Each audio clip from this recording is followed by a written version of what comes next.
இன்னைக்கு நாளைக்கு அமாவாசையை முன்னிட்டு நம்ம லட்சுமி நகரை சேர்ந்தவங்க சக்தி ஜோதி நிலையம் அந்த ஓனர் வந்து எப்பவுமே நமக்கு அரிசி அமாவாசையான காய்கறியெல்லாம் வாங்கி நம்ம உணவுக்காக நம்ம கொடுக்குறாரு. உணவுக்காக கொடுக்குற அவர் உதவி புரிந்த அவர்களுக்கு நம்ம பாச மரக்கட்டளை பாச முதியோர் சார்பாக நன்றியை தெரிவிச்சுக்குவோம். உணவுப் பொருள் கொடுக்குற அவங்க குடும்பம் தொழில் வாழ்க்கையில எல்லா செல்வம் பெற்று வாழ நாம இறைவன்கிட்ட பிரார்த்தனை வச்சுக்குவோம்.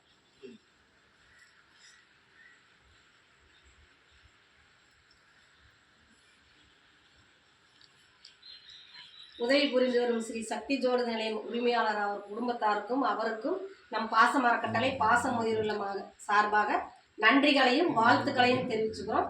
வாழ்க